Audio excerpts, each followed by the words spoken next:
Hoy me toca compartir la palabra a mí. Y el título de la predicación, a ver si después lo podemos poner allí en la pantalla, ¿verdad? A partir de este momento, cuando puedan. El título es, ¿estamos en los tiempos finales? Pregunta, ¿estamos en los tiempos finales? Bueno, pues las tres respuestas que da Jesús a esta pregunta. Esta pregunta es la pregunta, cuando yo era niño había un programa que se llamaba Los 64,000 pesos, ¿verdad? Después de ahí la pregunta del millón, después evolucionó y así sucesivamente, ¿verdad? Pero esta es la pregunta. ¿No tienes idea, como pastor de la iglesia, cuántas veces me han hecho esa pregunta durante todo mi ministerio? Y no tienes idea, en este tiempo, ahora sí que en estos últimos tiempos, la cantidad de veces que me han dicho esto, me han señalado, me han preguntado, ¿estaremos ya en los últimos tiempos que la Biblia señaló? Y claro, siempre me mandan links desde varias partes del mundo, me mandan links. Es decir, se oyeron trompetas del cielo en Toluca y en Jerusalén. Fíjate la conexión que habrá entre Toluca y Jerusalén, ¿verdad? Y bueno, eso me llegó, no sé, bueno, en fin, ¿para qué yo doy publicidad a historias de estas? Pero tantas cosas que esto, que el otro, que ya hubo una conexión con ovnis también, que no sé qué y no sé cuánto. Bueno, cantidad de rumores, de chismes, de patrañas, no sé ni cómo calificar muchas de estas, ¿verdad? Pero vivimos en una generación donde la gente está como muy dispuesta a creer a veces cualquier cosa suelta, y a veces es poco dispuesta a creer en un mensaje bíblico ordenado, serio, de parte concretamente que viene del cielo y que viene en la palabra de Dios, que está ahí y que nadie tiene una interpretación privada, sino que ahí está, lista para ser leído, ¿verdad? En la palabra yo encontré que esta pregunta se la habían hecho a Jesús. Yo dije, pues, ¿quién mejor que Jesús para contestar si estamos en los últimos tiempos? Entonces, ¿para qué la contesto yo? Mejor que la conteste el propio Señor Jesús, ¿verdad? Y entonces dije, bueno, pues vamos a ver qué es lo que dice allí el Señor Jesús, bajo qué términos le preguntaron esto y qué es lo que contestó, para que tú sepas, pues espero que acabando esta intervención mía, sepamos si estás en los últimos tiempos, si no estás en los últimos tiempos, si estamos en los últimos tiempos, si no estamos en los últimos tiempos, y pueda ser contestado en una manera categórica. ¿Amén? Bueno. Ok, pues aquí para seguir el orden de mis notas, me pongo aquí como introducción que en esta crisis aumentan las publicaciones respecto al fin del mundo y al cumplimiento de supuestas profecías bíblicas de destrucción. Son muchas las personas que me han preguntado al respecto, así que intentaré contestar algunas preguntas con la Biblia en la mano. Entonces, en primer lugar, quiero leer Mateo capítulo 24 y versículos del 1 y 2. El 1 y 2. En la traducción libre actual, ¿verdad? Entonces, aquí tenemos Mateo 24, del 1 y 2. La traducción libre actual, por favor, esta es otra traducción. ¿Sí?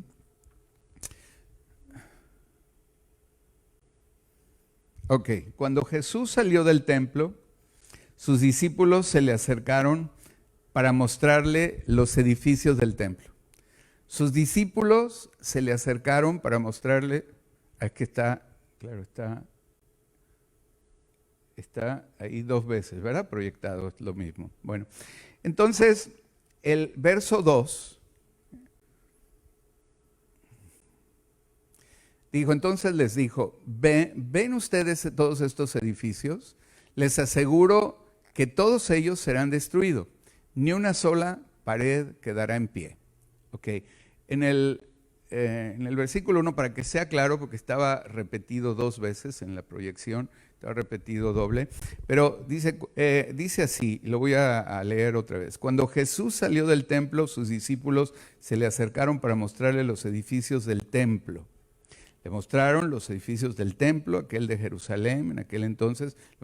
Jesús, mira los edificios del templo. Y entonces Él les dijo a ellos, ¿ven ustedes todos estos edificios? Les aseguro que todos ellos serán destruidos. Ni una sola pared quedará en pie. ¿De acuerdo? Esto es el contexto en el que está este relato en el Evangelio de Mateo, en el capítulo 24, versículo 1 y 2. Y dice que enseguida y a solas, los primeros discípulos le hacen 3 preguntas concretas a partir del versículo 3. Es decir, esto lo dice y después a solas, ya él, sus discípulos y él le hacen las siguientes 3 preguntas. 24, 3. Dice lo siguiente, después Jesús y sus discípulos se fueron al monte de los olivos. Jesús se sentó y cuando ellos estaban solos le preguntaron, ¿cuándo será destruido el templo? Le preguntaron, ¿cuándo será destruido el templo? Primera pregunta, ¿sí? ¿Cuándo será destruido el templo? Segunda pregunta, ¿cómo sabremos que tú vendrás otra vez y que ha llegado el fin del mundo? Y tercera pregunta, ¿cuáles serán las señales? ¿Sí? Aquí tenemos las 3 preguntas. Repito las preguntas que le hicieron. Aquí están en la Biblia, en la traducción libre. ¿Cuándo será destruido el templo? 1. ¿Cómo sabremos que tú vendrás otra vez y que ha llegado el fin del mundo? ¿Y cuáles serán las señales? ¿Verdad? El contexto es que le mostraron el templo y Jesús dijo, de este templo será todo destruido, será derribado. Será derribado. Y entonces le hacen estas 3 preguntas. Entonces, si vemos estas 3 preguntas, pues son como que se separa en 3 cosas diferentes. Después, todo el pasaje que sigue de Mateo 24, lo que me ha tocado a mí observar durante tantos años de ministerio es que todo el mundo hace como una, ¿cómo se llama? Cuando se pone todo junto y se hace una bola de cosas, un masacote, dicen algunos, ¿verdad? Hacen una cosa donde, pero está contestando 3 preguntas diferentes. Si la respuesta de cuándo será destruido el templo la aplicamos a cuándo llegó el fin del mundo, entonces estamos entendiendo mal. Tenemos que contestar cada una de las preguntas en la manera pues, que Jesús lo hace. ¿Y qué es lo que me propongo hacer? Porque una y otra vez vemos, cuando me ha tocado hablar de estos temas, que personas me sacan pues, un pasaje que puede estar más abajo en el relato bíblico, que contesta una de las preguntas, pero la está aplicando a la otra de las preguntas. Y entonces aquí vienen los temas, ¿verdad? Entonces, vamos a verlo con la Biblia en la mano. Entonces, en primer lugar, respuesta general de Jesús a las 3 preguntas. O sea, lo primero que hay es que Jesús responde como en una manera global a las 3 preguntas. Es decir, como es normal, si te hacen 3 preguntas juntas, de repente, a lo mejor como introducción, contesta globalmente a las cosas que te están preguntando y luego va una por una en el resto del capítulo de Mateo 24. Entonces, Mateo 24, 4 hasta el 14, nos pone lo siguiente, y lo voy a leer aquí, entiendo que allí pues lo proyectarán en la pantalla. Dice, cuidado, no se dejen engañar. Y esto es Jesús hablando, no estoy hablando yo, ni está hablando ningún autor de algún libro de Apocalipsis o algo, no, está hablando Jesús. Cuidado, no se dejen engañar. Muchos vendrán y se harán pasar por mí y dirán a la gente, yo soy el Mesías. Usarán mi nombre y lograrán engañar a muchos. Ustedes oirán que en algunos países habrá guerras y que otros países están a punto de pelearse.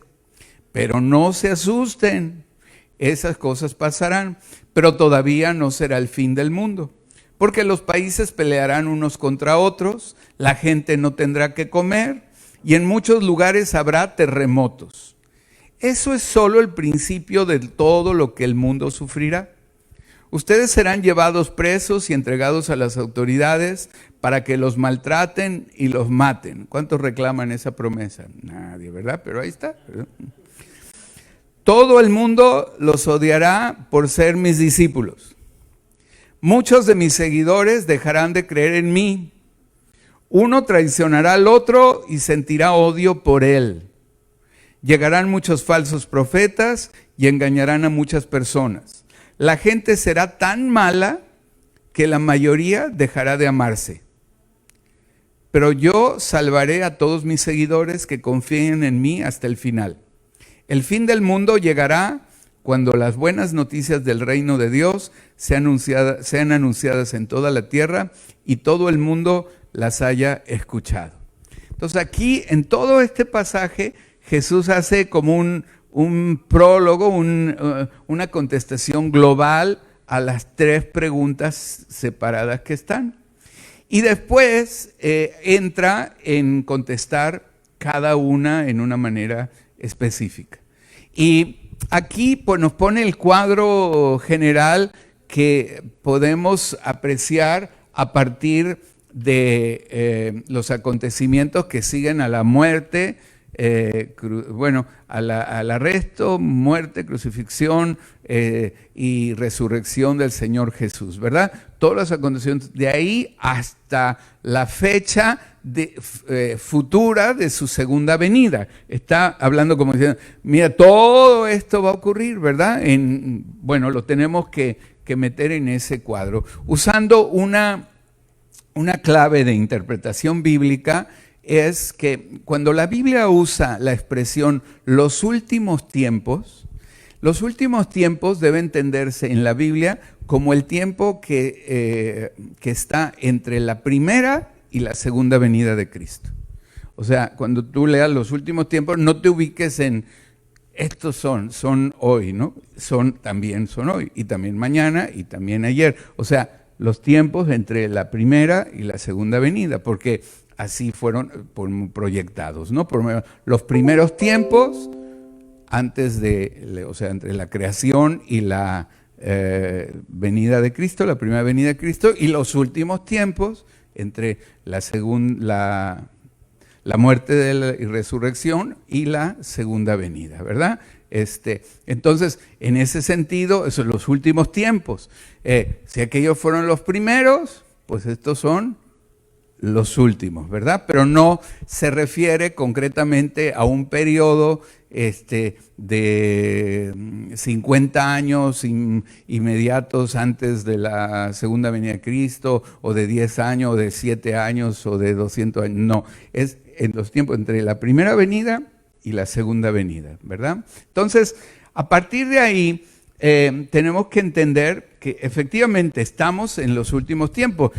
El apóstol Pablo estaba en los tiempos finales, ¿no? El apóstol Juan estaba en los tiempos finales, ¿no? La Edad Media estaban en los tiempos finales. Hoy estamos también en los tiempos finales, porque los del principio eran antes de la primera venida de Jesucristo. Esos eran los del principio y estos son los segundos tiempos, o sea, el tiempo, los últimos tiempos, exacto. Entonces, esto anterior que leímos es la respuesta general de Jesús a las tres preguntas. Ahora, vamos una por una, ¿no?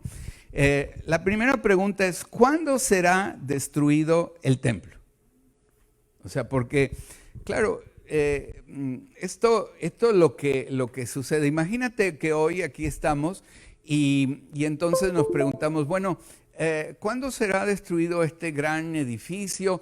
Pero ahí como combinamos en nuestra mente la destrucción de ese gran edificio y se acabará Cancún y se acabará esto. Entonces se mete como muchas ideas, pero por eso hay que separarlas, ¿verdad? Entonces aquí vamos a hablar ahora específicamente de cómo Jesús responde a esta pregunta, ¿no? ¿Cuándo será destruido el templo? Bueno,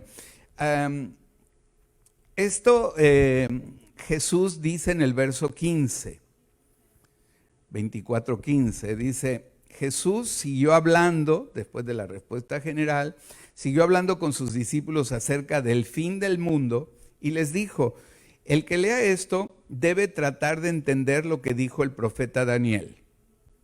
Él anunció que algún día se presentaría una ofrenda asquerosa en el templo, dice la traducción libre. La traducción Reina Valera, que es la que también solemos usar, la traducción Reina Valera 60 dice, por tanto, cuando veáis en el lugar santo la abominación desoladora de la que habló el profeta Daniel, el que lee entienda, ¿verdad? Entonces, lo vuelvo a leer en la traducción libre. Por tanto, el que lea esto debe tratar de entender lo que dijo el profeta Daniel. Él anunció que algún día se presentaría una ofrenda asquerosa en el templo, ¿no? Entonces, ¿cuándo será destruido el templo? Y lo primero que cita es a el profeta Daniel, una profecía que hizo respecto a ese momento donde dice que habrá pues una abominación desoladora o una ofrenda asquerosa, ¿no? O como la frase que usan estas dos versiones, ¿no? Entonces sigue diciendo, ¿no? Cuando vean que en el lugar santo pasa lo que anunció Daniel, entonces huyan. Verso 16, los que estén en la región de Judea que corran hacia las montañas, el que está en la azotea de su casa que no baje a sacar nada, y el que esté en el campo que no vaya a su casa a buscar ropa. ¿Qué mal les va a ir a las mujeres que en ese momento estén embarazadas y a los que tengan hijos recién nacidos? Oren a Dios y pídanle que esto no suceda en tiempo de invierno o en un día de descanso, porque ese día la gente sufrirá muchísimo. Nunca, desde que Dios creó el mundo hasta ahora, la gente ha sufrido tanto como sufrirá ese día y jamás volverá a sufrir así. Dios ama a quienes Él ha elegido y por eso el tiempo de sufrimiento no será muy largo, si no fuera así, todos morirán. Hasta ahí el Señor Jesús contesta, digamos, esta primera pregunta. ¿Cuál fue la primera pregunta? ¿Cuándo será destruido el templo? ¿Verdad? Entonces, esto es muy importante en el contexto de Israel, en el contexto en el que se está produciendo ese diálogo, porque, digamos, como un antecedente, tenemos que entender que primero, históricamente viene la destrucción del reino de Judá, que tiene lugar en el año más o menos en el 587 o 86, he encontrado las dos referencias estudiando este tema, del 87-86 antes de Cristo, cuando los judíos perdieron su independencia, cuando perdieron su monarquía y cuando perdieron su ciudad santa, y fue destruido el primer templo y fueron en su mayoría llevados cautivos a Babilonia. Allí tuvo ocasión aquella destrucción del primer tiempo. Al que se refiere Jesús no es a ese. Él se refiere al segundo templo de Jerusalén, que este segundo templo de Jerusalén estuvo en pie entre el año 530 antes de Cristo y el año 70 después de Cristo. O sea, durante todo este periodo es que está el segundo templo y es al que está ahí edificado mientras se produce este diálogo y al que se refiere el Señor Jesús. La construcción de ese segundo templo se completó bajo la dirección de los 3 últimos profetas judíos que hay ahí en todo el canon, ¿verdad? Que fue Ageo, Zacarías y Malaquías, ¿no? Ahí se completa la construcción con la aprobación y el financiamiento del reino de Persia y del rey persa. Entonces ahí es donde se completa como toda la construcción. Según Esdras, capítulo 4, versículo 5, que bueno, no lo vamos a ver en este momento, pero según Esdras, capítulo 4, verso 5, los no judíos, digamos que vivían ahí en toda esa región, que posteriormente la Biblia les llama samaritanos, porque vivían en toda esa región, pero no eran judíos, trataron de frustrar sus propósitos mandando mensajeros a los que estaban ostentando allí parte del poder, ¿no? A uno llamado Ecbatana y a una ciudad llamada Ecbatana y a una ciudad que se llama Susa, ¿verdad? Que eran dos ciudades persas, entonces reino de Persia, que hoy Persia se llama Irán. Lo que hoy es Irán, para que entendamos un poco más, lo que hoy se llama Irán, entonces se llamaba Persia. Lo que hoy se llama Irak, entonces se llamaba Babilonia, digamos, para que nos situemos un poco geográficamente. Entonces, con el resultado de que estos mensajeros de los no judíos que mandaron mensajeros allí a estas ciudades, la obra fue suspendida, según el relato de Esdras 4, ¿no? Y 7 años más tarde, Ciro el Grande, que era el nombre del rey de Persia, fue quien permitió a los judíos volver a su patria y reconstruir el templo. Bueno, pues ya murió, fue sucedido por su hijo. El nombre de su hijo era Cambises, o no sé hablar persa, pero se escribe así más o menos, Cambises. A su muerte, un impostor llamado Esmerdis ocupó el trono durante unos 7-8 años y luego Darío I se convirtió en rey en el año 522 a.C. Bueno, en el segundo año de este rey Darío, de este monarca, la obra de reconstrucción del templo fue reanudado. Y ya de ahí pues se prosiguió la construcción hasta su fin, bajo el estímulo de los profetas Ageo y Zacarías. Estaba lista para su consagración en la primavera del 516 a.C., y esto era más de 20 años después del regreso del cautiverio. El templo se completó el tercer día del mes de Adar. El mes de Adar en el calendario judío es el sexto mes, es el mes que, significa la palabra Adar, en español podríamos traducirla como trillar, o sea, es el mes donde toca trillar, donde toca hacer esto, por eso se llama el mes de Adar. Y en el sexto año del reinado de Darío, en medio de grandes regocijos por parte de todo el pueblo, ¿no? Entonces ahí se construyó todo este segundo templo, que es al que se refiere la pregunta de los discípulos en primer lugar, la primera pregunta, ¿no? Acerca del templo. ¿Cuál era la primera pregunta? ¿Cuándo será destruido el templo? Porque Jesús dijo, no quedará piedra sobre piedra, será destruido. Entonces, pues ¿cuándo, no? ¿Cuándo será? Es ese templo. Entonces tenemos el primer templo y el segundo templo. Después la Biblia nos habla de otro templo que también he escuchado e incluso leído algunos libros donde hay gente que está esperando que se construya físicamente otro templo, lo cual, perdónenme, pero yo no lo encuentro en ninguna parte en la Biblia, ¿verdad? De hecho, dice que la Biblia que no será reconstruido jamás. Pero lo que sí dice del tercer templo dice Jesús que Él puede derribar y reedificar el templo en 3 días.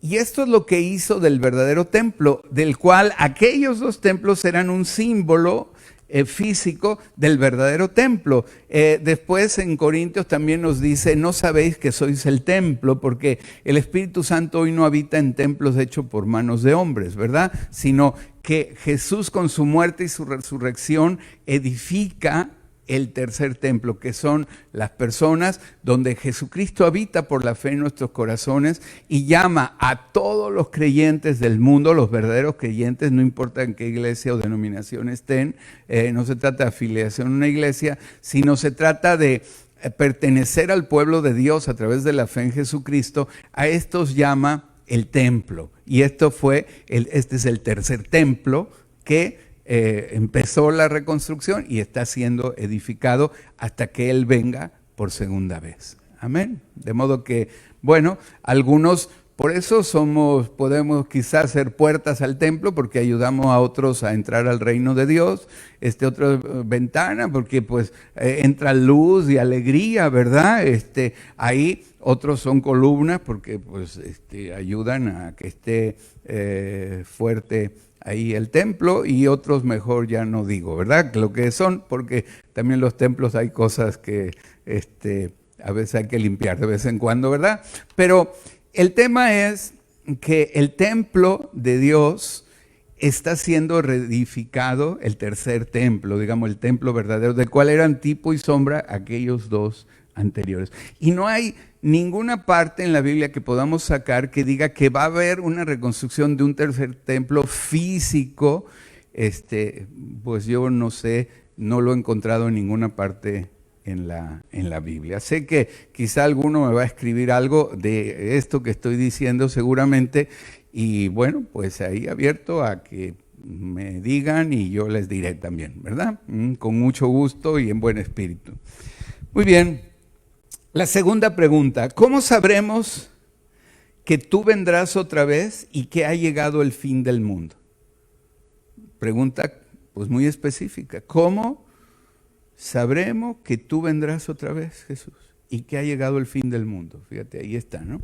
Respuesta concreta de Jesús a esta pregunta. Mateo 24, versículo 23 hasta el 31. Dice, si en estos días alguien les dice, miren aquí está el Mesías, o ahí está el Mesías, no lo crean, porque vendrán falsos profetas y falsos Mesías, y harán cosas tan maravillosas que engañarán a la gente. Si pueden, también engañarán a los que Dios ha llamado a seguirlo.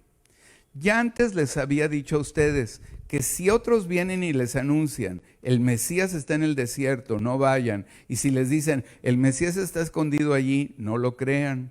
Cuando yo, el Hijo del Hombre, venga, no me esconderé. A ver si podemos, cada quien que escuche este mensaje, que lee este pasaje, puede grabar esto en su corazón. El día, ¿cómo era aquí? Cuando yo, el Hijo del Hombre, venga, no me esconderé. Nada de raptos secretos ni historias así. No me esconderé. El día que venga el Hijo del Hombre, no me esconderé. Bueno, aquí si estuviera la congregación diría, amén, esperaría yo eso, ¿verdad? Bueno, no me esconderé. Todos me verán. Y todos viene del griego. Todos, ¿verdad? Eso es broma, ¿verdad? No sé de qué griego venga, pero todos significa todos. Todos me verán. Es decir, si alguien te tiene que decir, oye, ¿viste a Jesús? Es que no vino. Si alguien le tiene que contar, oye, ¿qué pasó? ¿No? ¿Qué habrá pasado? No, no vino. Porque dice, todo ojo le verá. Todo ojo le verá. Todo ojo le verá. Todos me verán, pues mi venida será como un relámpago que ilumina todo el cielo.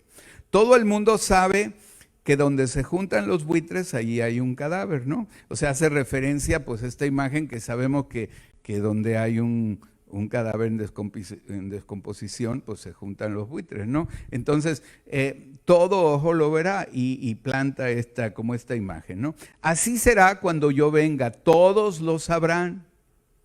Todos lo sabrán. O sea, si alguien no sabe, es que no ha venido. Así es, no ha venido. Todos lo sabrán. Jesús continúa diciendo, cuando pase este tiempo de sufrimiento, ¿Cuál tiempo de sufrimiento? ¿A cuál se refería? Pues aquel que dijo contestando la primera pregunta de cuándo se derribaría el templo. Cuando pase este tiempo de sufrimiento, el sol se pondrá oscuro, la luna dejará de brillar, las lunas caerán y temblarán los poderes que están en el cielo. Entonces todos verán en el cielo una señal, la cual indicará que yo, el Hijo del Hombre, vengo de nuevo. Y cuando me vean venir entre las nubes del cielo con mucho poder y gloria, todos los países del mundo temblarán de miedo y enviaré por todo el mundo a mis ángeles con una gran trompeta para que reúnan a mis seguidores. ¿Cómo sabremos que tú vendrás otra vez?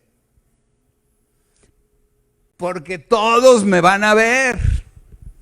¿Cómo vamos a saber que Jesús viene? Porque está claro, todo el mundo le va a ver.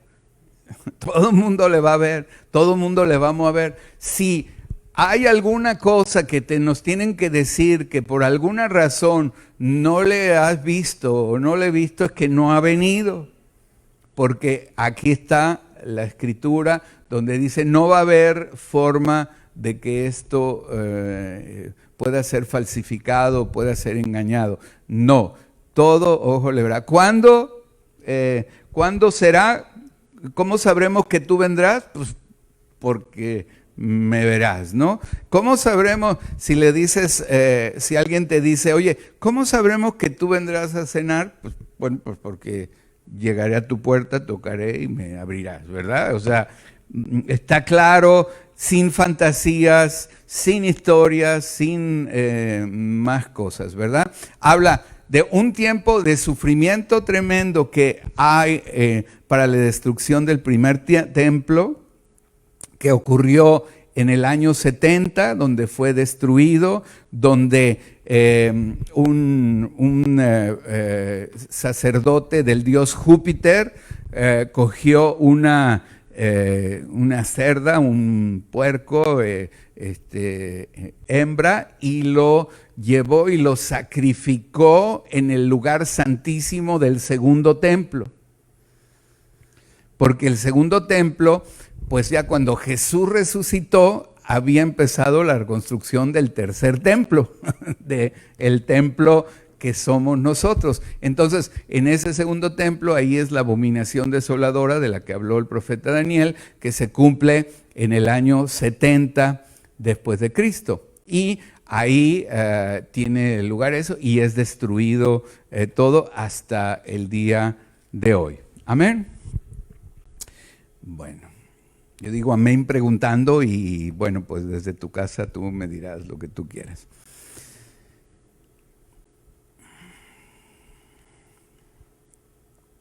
¿Cómo sabremos que tú vendrás otra vez y que ha llegado el fin del mundo? Porque Jesús viene y le vemos cara a cara y ya está. Y los que creemos en Él y tenemos esperanza, aunque estemos en aquel día, pues seremos arrebatados para recibir al Señor en el aire y todo ojo le verá y a partir de ahí empieza la eternidad y los que hemos querido que Él gobierne nuestra vida, estaremos contentos con sus reglas, su gobierno, estaremos todos juntos siempre con Él, porque nos parece muy bien que Él gobierne y nadie quiere salirse con la suya. Y todos aquellos que dicen, no, yo no quiero que tú gobiernes, Dios, no quiero que nadie gobierne.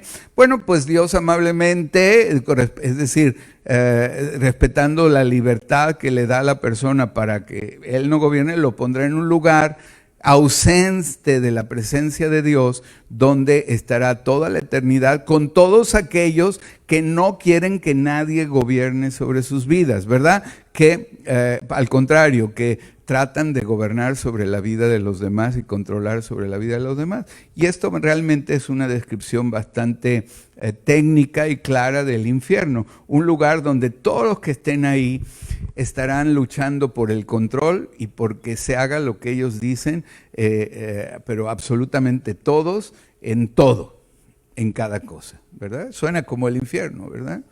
A lo mejor alguno que está viendo dice, oye, pues eso sí es mi casa hoy, ¿no? Bueno, pero claro, la lucha por el control, eso no es más que una probadita, ¿verdad? De estas voluntades impías, aferradas a que las cosas salgan como cada quien dice, y que en vez de decir, mira, yo renuncio a luchar por el control, tú tienes el control, hágase tu voluntad, Señor, no la mía. Tú reinas, yo no reino, arrojo mis coronas, ¿verdad? Simbólicamente a los pies del Cordero, y que Él es el Rey de Reyes, que Él haga lo que quiera y que no haga lo que no quiere, y que pase lo que sea, ¿verdad? Ese es el lugar, esas son las reglas de la eternidad, que empieza ya desde ahora, empiezan esas reglas y serán las reglas de la eternidad. Amén. Y las reglas contrarias serán las reglas del lugar donde es la ausencia de Dios. El infierno, bueno, algunos lo han puesto como demonios con trinchos persiguiéndose a los que van ahí.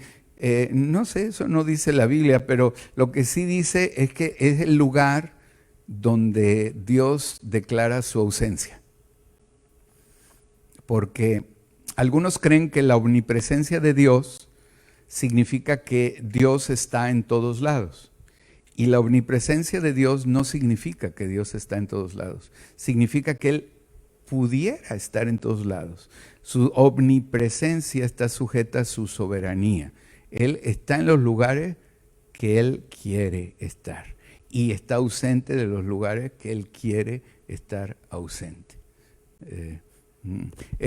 Que Dios esté en todos lados y sea todo es otro nombre que en teología se llama de otra manera, se llama panteísmo, y Dios no es panteísta, ¿verdad?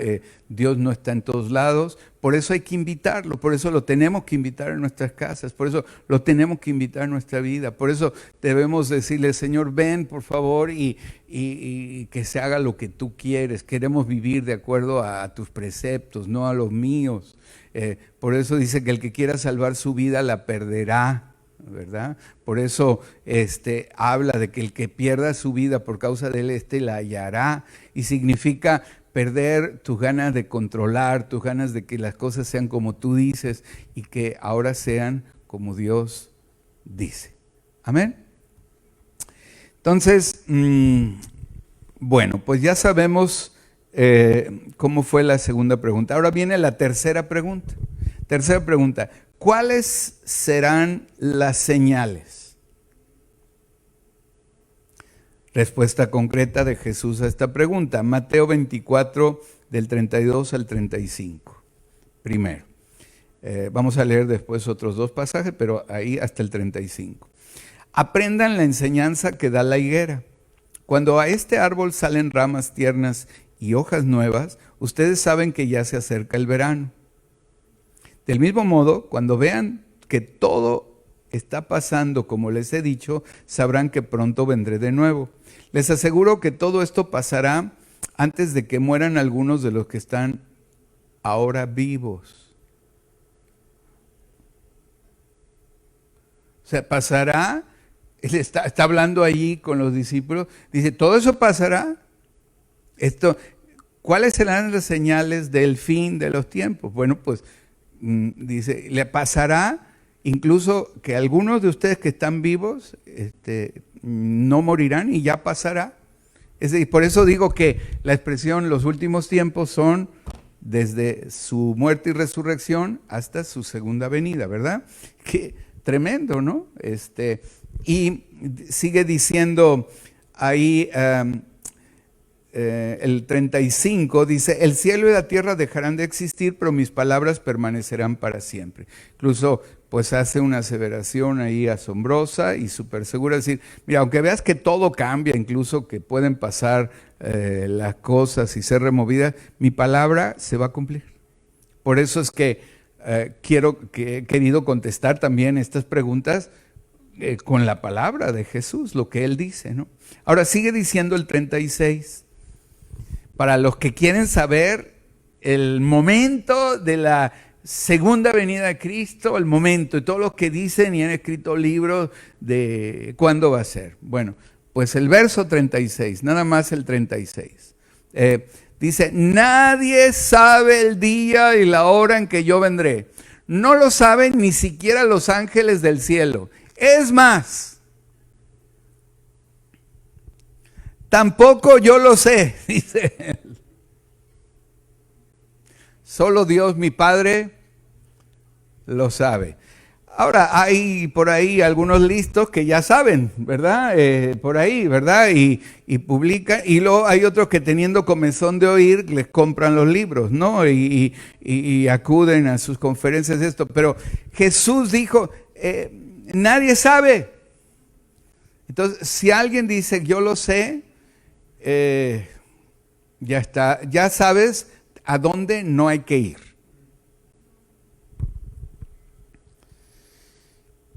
Verso 37.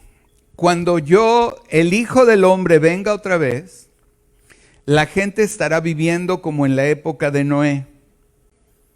En ese tiempo la gente seguirá comiendo, bebiéndose y casándose, hasta el momento mismo, en que Noé entró en la casa flotante, o sea, en el arca, y luego vino la inundación. La gente no sabía lo que pasaba hasta el momento en que llegó el diluvio y todos se ahogaron. Algo así pasará cuando yo, el Hijo del Hombre, venga otra vez. Si en ese momento hay 2 hombres trabajando en el campo, me llevaré a uno y dejaré al otro. Si 2 mujeres estarán moliendo granos, me llevaré a una y dejaré la otra. Por esto, estén siempre alerta, pues ustedes no saben el día en que yo, su Señor, vendré otra vez. Les aseguro que si el dueño de una casa supiera a qué hora va a llegar el ladrón, vigilaría la casa y no permitiría que el ladrón entrara. Del mismo modo, ustedes deben estar atentos y preparados, porque yo, el Hijo del Hombre, llegaré cuando menos lo esperen. Cuando menos lo esperen. Entonces, ya está claro el tema. Nos dice, nadie sabe el momento, pero habrá una aparente normalidad, como en los días de Noé, y de repente será la venida. Uno será tomado, otro será dejado. Es decir, la Biblia nos habla después en otros pasajes, como 1 Tesalonicenses del 4 del 13 al 18, nos dice que cuando Él venga, todo ojo le verá, y entonces los que creemos en Él seremos arrebatados para recibir en el aire, descendiendo con Él, y entonces empezará pues lo que la Biblia llama el juicio de las naciones, y empezará la eternidad. Y los que queríamos que Él reinase sobre nosotros, pasaremos la eternidad con Él, y los que no quieren que Él reine, ni que nadie reine sobre ellos, y que quieren, reinar sobre todos, pues habrá un lugar listo para ellos, con todos los demás que quieren lo mismo. Amén.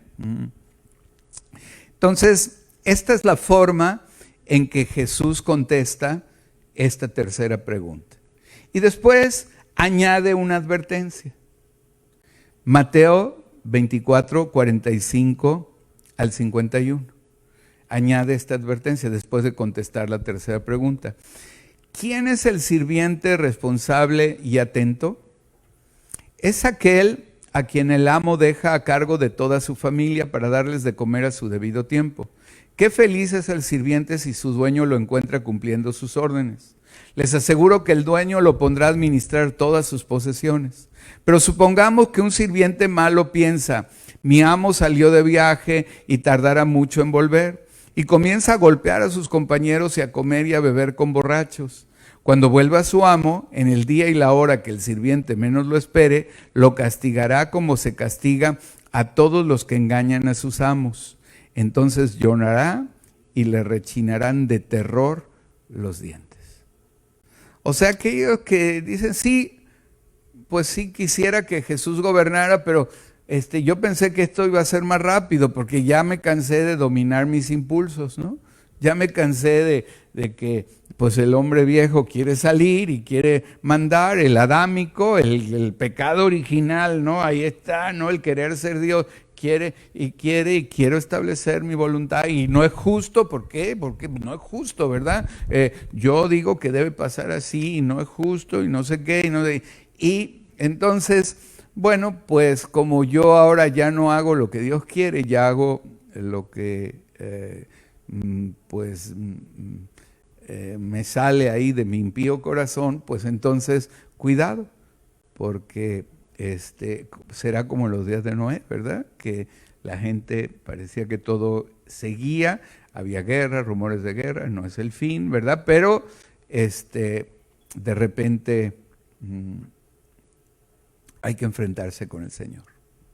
Entonces, esto es lo que pone todo el pasaje de Mateo 24. Entonces, al leer Mateo 24, en la Biblia, seguramente si tú tienes tu Biblia impresa, trae algunos como subtítulos o algunos encabezados que parten el contexto. Te aconsejo que quites eso, porque eso no estaba. Porque, es decir, el contexto es 3 preguntas y un contexto donde responde las 3 preguntas, como lo haríamos bueno, lo haríamos, si lo hacemos bien, lo podríamos hacer nosotros. Primero, como las 3 respuestas fueron hechas juntas, viene una respuesta general a las 3 preguntas, después una respuesta por cada pregunta y luego como una conclusión, ¿verdad? Esto es Mateo 24. Entonces, ojo con las respuestas de Jesús, no son respuestas de nadie, pero son las de Jesús. Y ahora voy y agrego algún punto mío, si me permites, ¿verdad? Bueno, ¿cómo son los tiempos finales según la Biblia? Bueno, pues Mateo 24:14, lo vuelvo a poner, por favor. Mateo 24:14, el fin del mundo llegará cuando las buenas noticias del reino de Dios sean anunciadas en toda la tierra y todo el mundo las haya escuchado. Punto. El fin del mundo llegará ahí, no de otra manera, ¿no? Ahí llegará.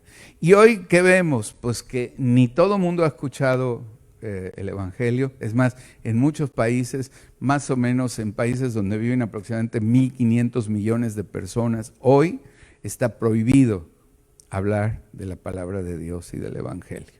Entonces, el fin del mundo llegará cuando las buenas noticias del reino de Dios sean anunciadas en toda la tierra y todo el mundo, todo es la palabra opuesta a nada, ¿no? Entonces, todo el mundo las haya escuchado. ¿Esto ha pasado? No. Entonces, basado en esto, podemos decir, ¿llegará el fin del mundo? Pues llegará algún día, pero llegará ahora. Estas son cosas que están hablándonos del fin del mundo, lo que está pasando. No, porque el evangelio del reino no se ha predicado en todas las naciones. Estamos hoy, mayo del 2020. Estamos hoy, mayo de 2020.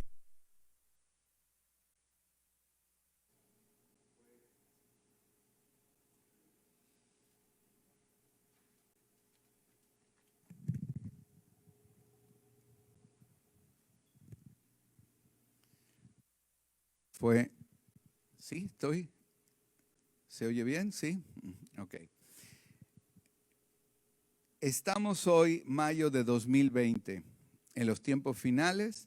Bueno, pues fue el final de la pila del micrófono, ¿verdad? Pero en ese sí, ¿verdad? Se acabó la pila del micrófono. Pero mira, hablando ya muy en serio, ¿no? Estamos bien conectados, ¿verdad? Sí, háganme una señal. Okay. Si lo que preguntas es por el final de todo el planeta y el fin de todos los tiempos, si la pregunta es, estamos hoy mayo de 2020 en los tiempos finales, porque es el final de todo el planeta y el fin de los tiempos, la respuesta que da Jesús en la Biblia, es no. No. Estamos, digamos, en los últimos tiempos en el sentido de que es el tiempo entre la primera y la segunda venida de Cristo. Pero no estamos, porque todo lo que está pasando hoy, estamos en los tiempos finales. Jesús dijo, no, porque el evangelio del reino tiene que ser predicado en todas las naciones. Y es entonces cuando viene el fin. Y de la hora y el día nadie sabe, ni él sabe, bueno, o sabía en aquel entonces. Si, inciso B tengo aquí, si lo que preguntas es, por el contrario, ¿no? Si puede ser posible que dentro de unos días no estés aquí, tú o yo, o algunos, no estemos aquí debido a enfermedades, accidentes o muerte natural, sí, entonces sí, será el tiempo final, tuyo, mío, nuestro, ya conjúgalo como tú quieras, yo, tú, él, nosotros, vosotros o ellos, ¿verdad? El tiempo final será donde Jesús no vino, pero a lo mejor yo me fui o tú te fuiste. Ese sí que es algo que puedes tener seguridad que te va a alcanzar. No sé si nos alcanza en los tiempos finales proféticamente hablando, ¿verdad? En la segunda venida de Jesucristo. Pero lo que sí nos alcanzará es el que nosotros nos reunamos con Él, nos vayamos con Él.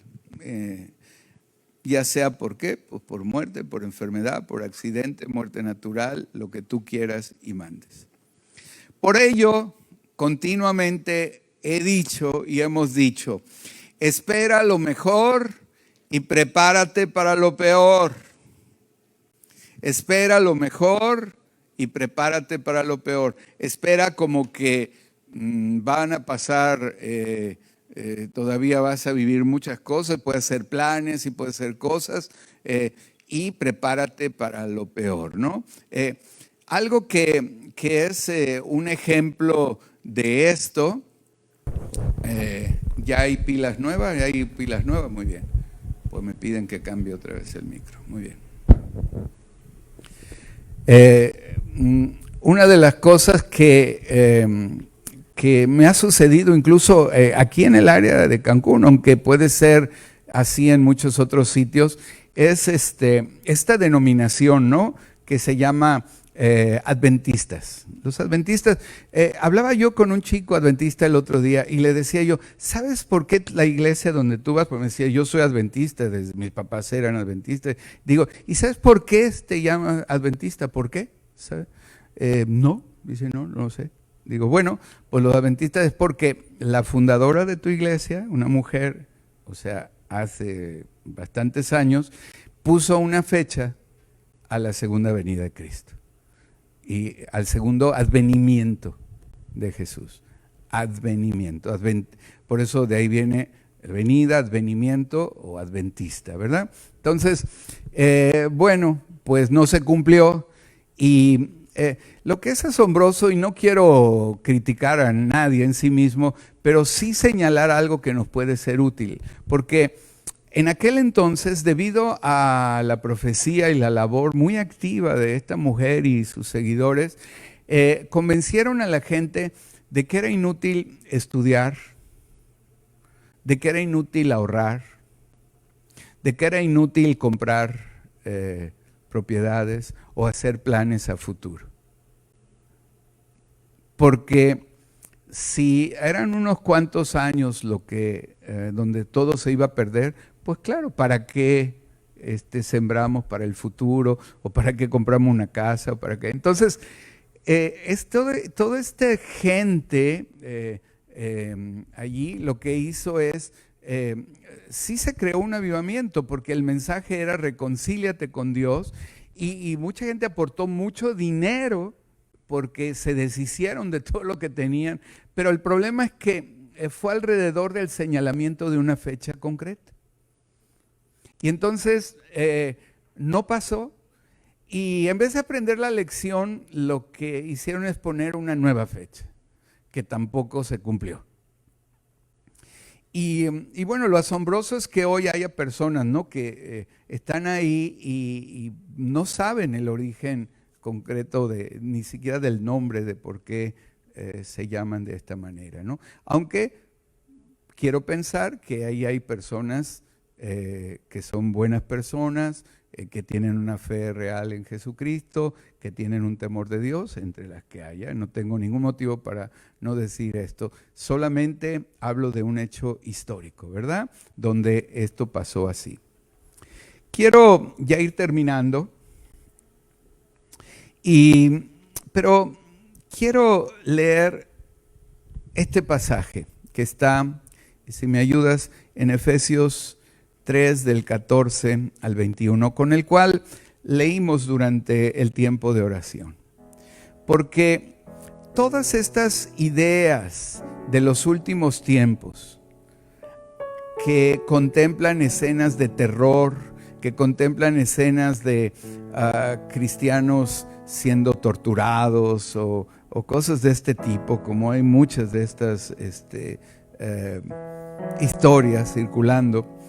Bueno, yo creo que habría que tener una revelación más profunda de quién es Jesucristo, de cómo Él nos ama, en qué manera nos ama, en qué manera Él vela por su iglesia, vela por los suyos, en qué manera es el pacto de Dios para con todos los que le buscamos y le amamos. ¿Cuánta seguridad podemos tener en su protección? ¿O cuánta inseguridad y que está pues dependiendo de un hilo? A veces el que pues Él nos cuide o no nos cuide. A veces cuando escucho las escatologías de algunos, escucho la predicción de los últimos tiempos que otros hacen, lo que me habla no es tanto ya de lo que dicen de los últimos tiempos, pero lo que me hablan es de la inseguridad que tienen en el amor de Dios, en la protección de Dios y en la certeza de la salvación.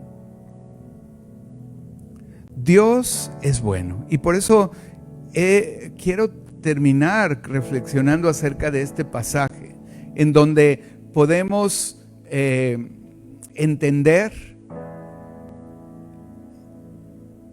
lo profundo del amor de Dios. Donde aquí el apóstol Pablo, y yo quiero tomar esa reflexión para mí y a la vez hacerme eco de él, ¿verdad? De esa voz que era el apóstol Pablo, esta trompeta de Dios que era el apóstol Pablo. Quiero yo hacer eco de ese sonido, ¿no? En donde él ora, ¿no? Y dice, ¿no? Por esta causa doblo mis rodillas ante el Padre de nuestro Señor Jesucristo, de quien toma nombre toda familia en los cielos y en la tierra, para que os dé, conforme a las riquezas de su gloria, el ser fortalecidos con poder en el hombre interior por su Espíritu. Fortalecidos en el hombre interior. O sea, que tengamos fuerza, que no seamos enclenques, débiles, fortalecidos en el hombre interior por su Espíritu, para que habite Cristo por la fe en vuestros corazones. Para que por la fe digamos, Jesucristo está conmigo. O sea, no temeré lo que me pueda hacer el hombre. Si Él ha determinado el fin de mis días y va a usar lo que Él estime pertinente usar, y si estima pertinente usar lo que Él quiera, pues, que use lo que Él quiera, porque justamente que se haga su voluntad, no la mía, y que Cristo habite por la fe en nuestros corazones, a fin de que arraigados y cimentados en el temor, en el amor. ¿En qué amor? En ver, no, como yo le amo mucho, no, es como Él me ama mucho. Y cimentados en la revelación de cuán grande es su amor para con nosotros, a fin de que arraigados y cimentados en su amor, seamos plenamente capaces de comprender con todos los demás creyentes cuál es la anchura, la longitud, la profundidad, la altura y de conocer el amor de Cristo, que excede todo conocimiento, para que estéis llenos de toda la plenitud de Dios. Una persona, un creyente que entiende el amor de Dios, no solo aquí en la cabeza, sino que lo recibe, que es la plenitud del Espíritu Santo, llenos de su amor. Seamos capaces de comprender, decir: Dios, hágase tu voluntad. No temeré lo que me pueda hacer el hombre. Lo que tú quieras, Dios, está bien. Espero lo mejor y me preparo para lo peor. Sé que tu venida, pues no sé cómo voy a saber el día y la hora.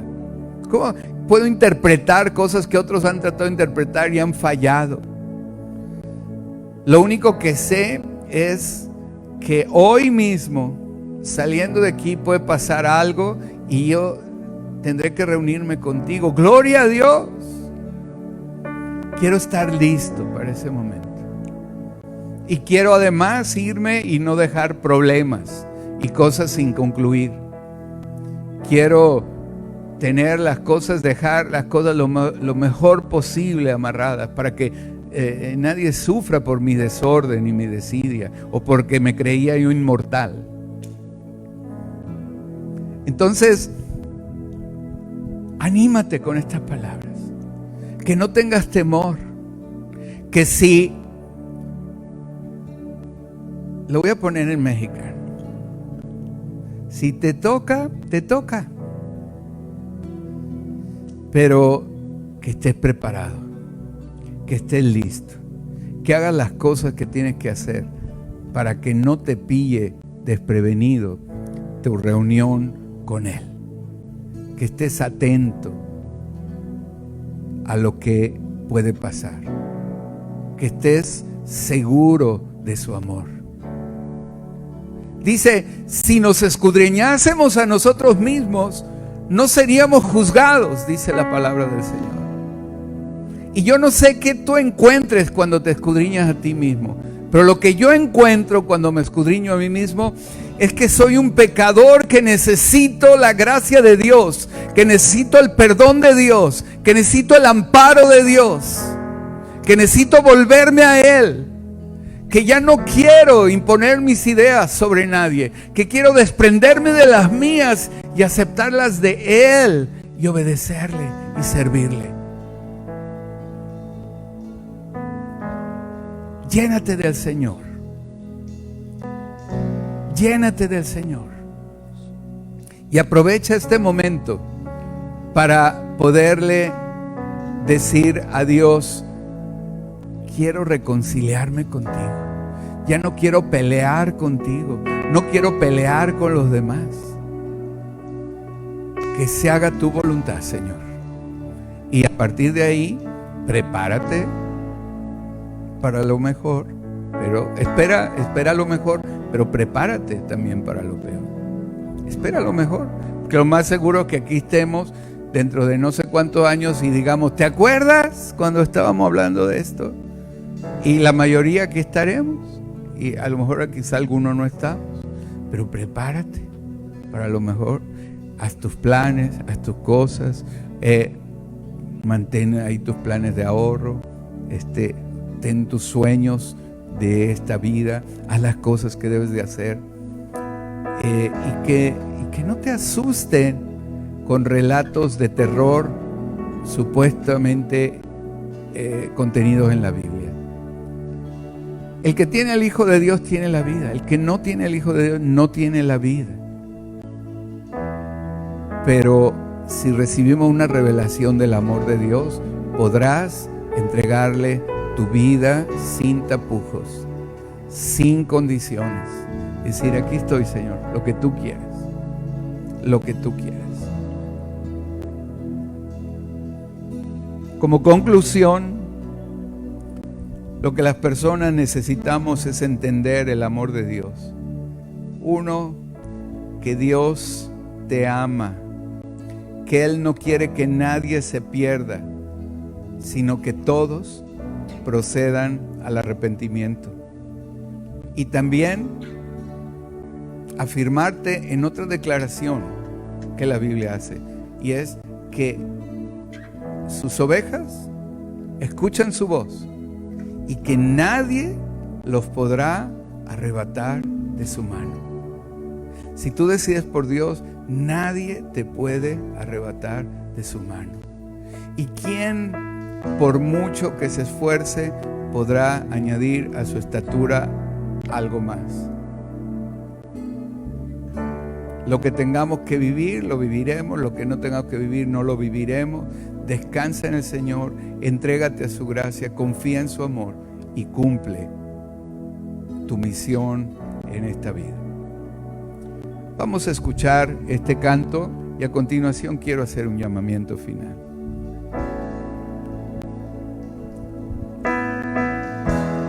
Digno y santo el Cordero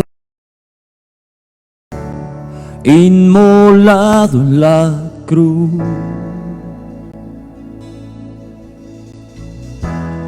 Nuevo canto levantaremos al que en su trono está.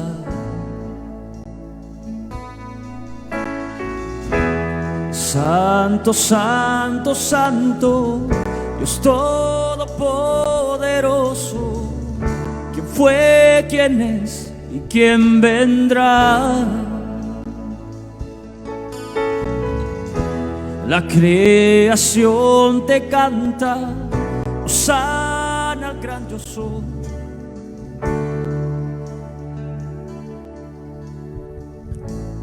Amén. Dice la Escritura en el Salmo 56, versículo 3, dice: cuando siento miedo, pongo en ti mi confianza. Cuando siento miedo, pongo en ti mi confianza. Primer llamado que quiero hacer a todo el que me está viendo. El llamado es a confiar en Dios y en su palabra. Confía en Él. No te apoyes en tu propia prudencia.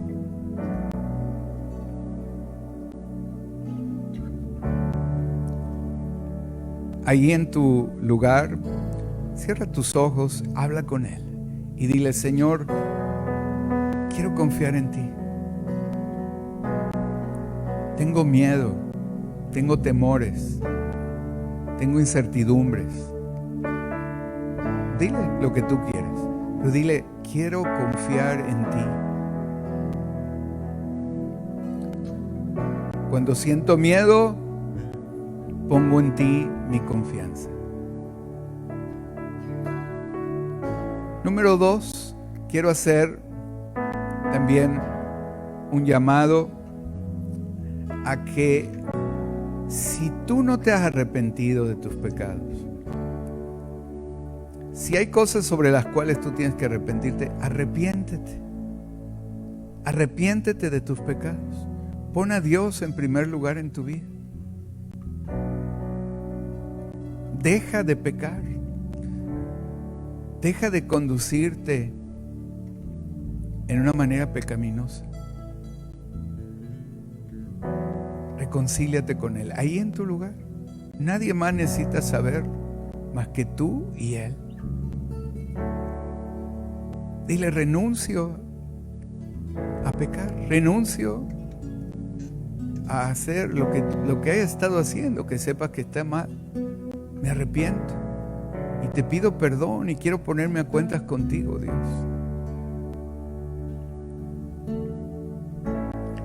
Segunda de Pedro 3:9 dice: no es que Dios sea lento para cumplir su promesa, como algunos piensan. Lo que pasa es que Dios tiene paciencia con todos nosotros, porque Él no quiere que nadie muera, sino que todos vuelvan a obedecerle.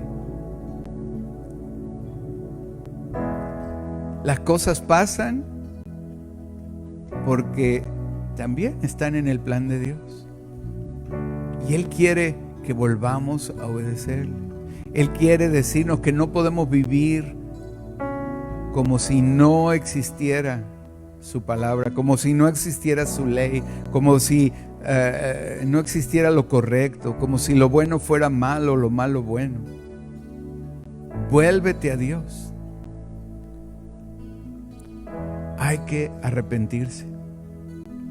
Y tercero y último, quiero llamarte a arrepentirte por no confiar en Él.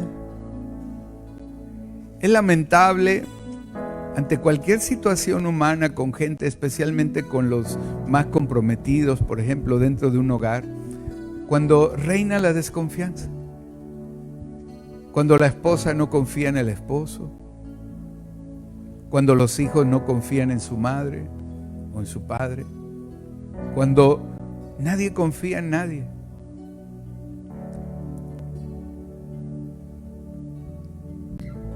En la casa de Dios, en el reino de Dios, debe ser un reino donde confiemos en Dios, confiemos en su palabra, confiemos en Él. No es un creer místico, supersticioso. Es poner tu confianza en Dios, en lo que Él dice, en su palabra. Es decir, renuncio a manejar esto de otra manera. Voy a confiar en ti. Como si en una casa, una familia también se volvieran unos a otros, es decir, ya no voy a estar alegando y discutiendo cualquier cosa. Decidimos confiar unos en otros. Hijo, voy a confiar en ti. No me engañes. Esposa, voy a confiar en ti. Papá, confío en tu dirección. Y cambia todo. Todo cambia. Todo cambia. De modo que este tercer llamamiento es para que le pidas perdón a Dios. Pídeselo ahí. Dile, Señor, perdón porque no confío en ti. En el fondo no confío. Digo que creo, incluso puedo congregarme, puedo hacer algunos mandamientos, pero siento desconfianza. No confío en ti en el fondo. Tengo temor de qué me va a pasar, de qué me va a pasar en la vida, de que me va a faltar cosas. Y por eso actúo con egoísmo, actúo en formas pecaminosas. Confía en el Señor. Confía en el Señor. Jeremías capítulo 2, versículo 13. Dice, porque dos males ha hecho mi pueblo. Me han abandonado a mí, fuente de aguas vivas, y han cavado para sí cisternas agrietadas que no retienen agua. Dos males ha hecho mi pueblo. Me han abandonado a mí, fuente de agua viva, y han cavado para sí cisternas. Yo quiero decirte, Dios es alguien digno de confianza.